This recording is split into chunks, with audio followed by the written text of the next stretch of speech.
just Monday, this is in the news this week, the DNC called the the Green Party presidential nominee a useful idiot for Russia, citing Jill Stein's upcoming event in Tampa, in which she is expected to lend her support to 3 members of a black leftist group federally charged for allegedly acting as malign foreign agents of Putin's government. They're quoting here from thebulwark.com.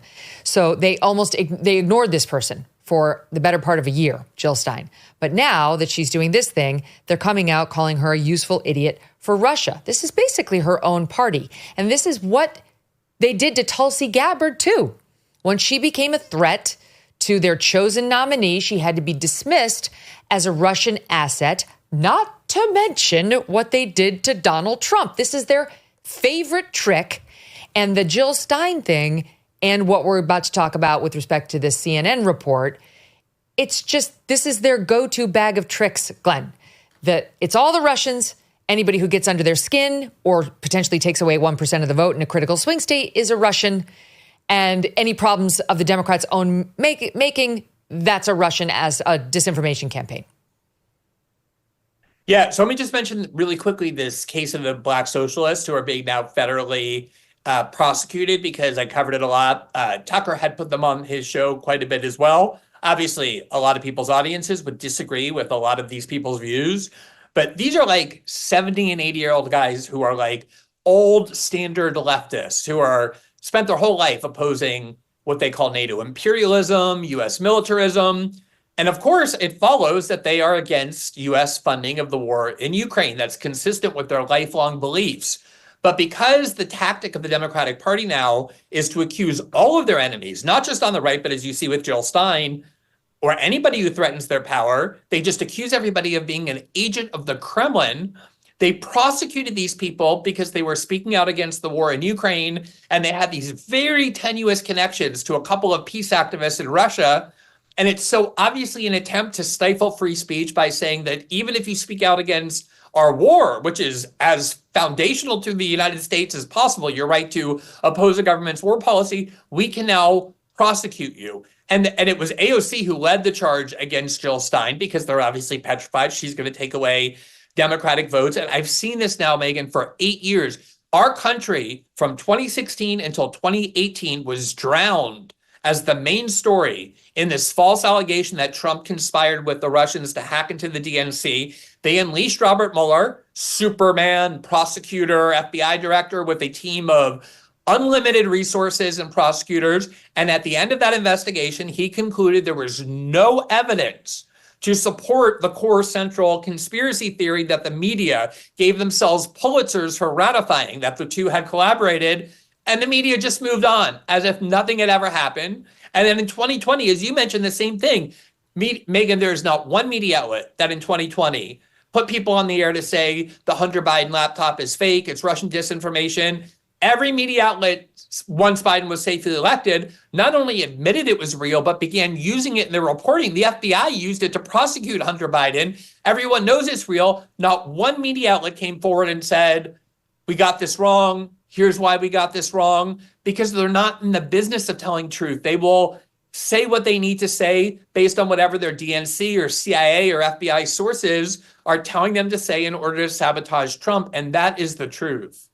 Even those 51 so-called intelligence agents, the FBI agents took the stand and under oath in the Hunter Biden trial testified that the laptop had been verified. Where was Leslie Stahl? 60 Minutes. It can't be verified. It can't be verified. Where was she saying, I am very sorry. Actually, I was wrong, and I was wrong at a crucial time in advance of that election. She's in the same bunker that Judy Woodruff of PBS is in right now, trying to avoid the coverage of the fact that they got caught, I'll be charitable, making massively consequential mistakes on the air and failing to own up to them.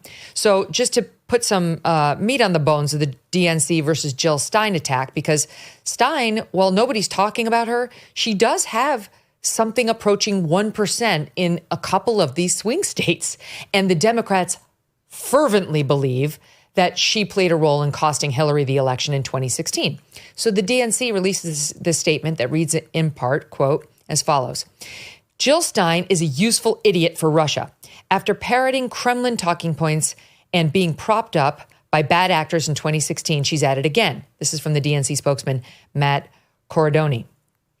Quote, Jill Stein, in a statement to the Bulwark, Jill Stein won't become president, but her spoiler candidacy that both the GOP and Putin have previously shown interest in can help decide who wins.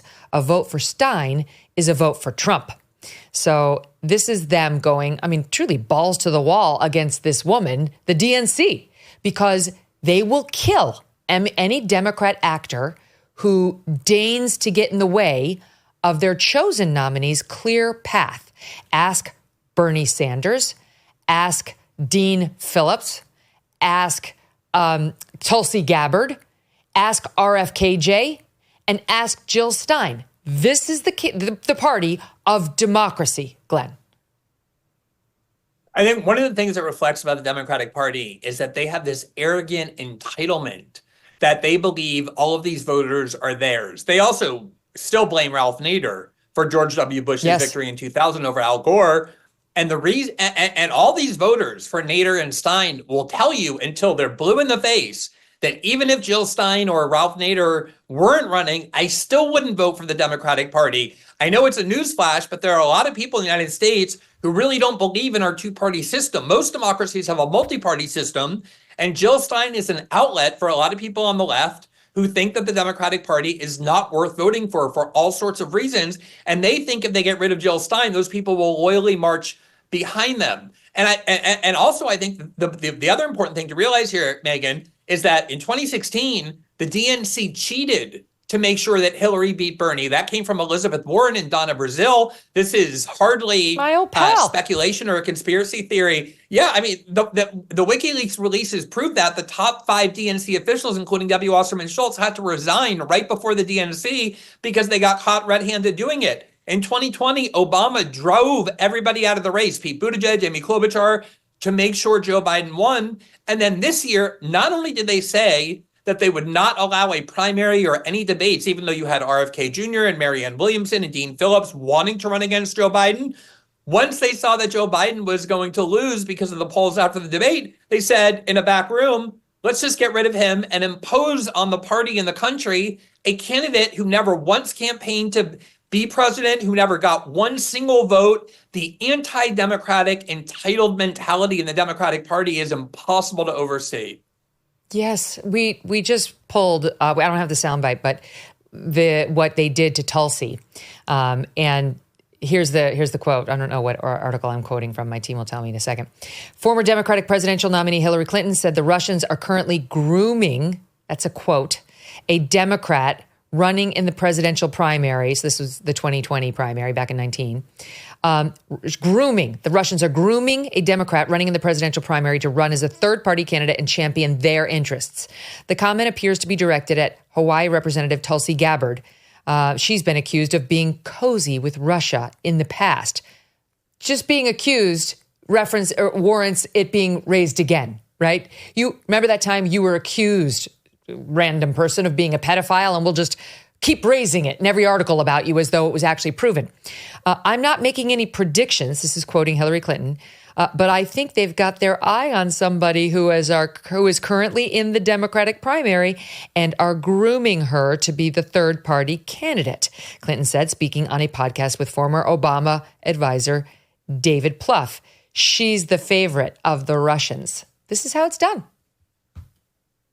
Now, first of all, let's just recall that prediction was completely false. Not only didn't Tulsi run as a third party, she endorsed Joe Biden in the 2020 election. Kind of a weird thing to do if you're a Russian asset.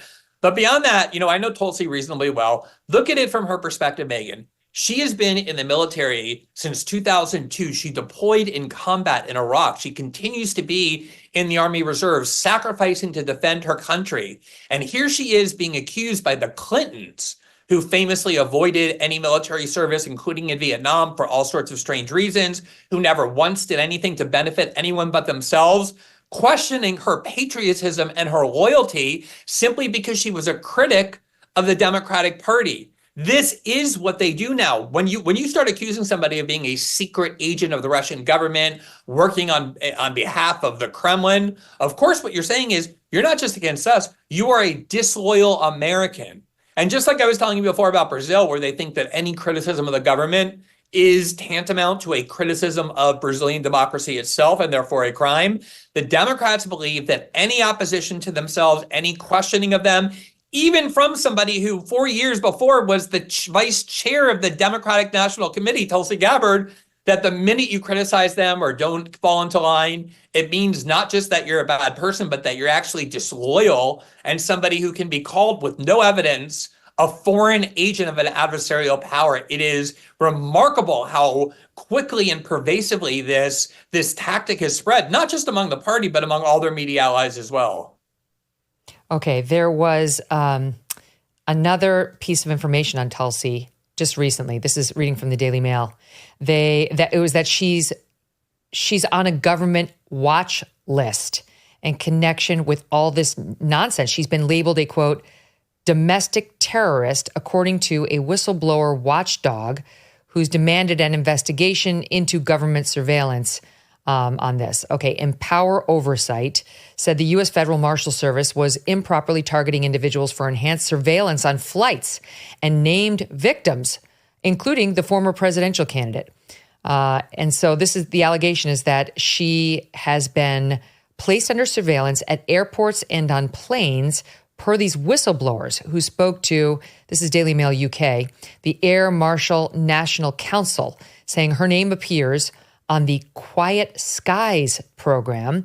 Under the program, federal air marshals follow U.S. citizens who pose an elevated risk to aviation security through airports and on flights. As a result, there are at least 5 agents stalking her on every flight she takes.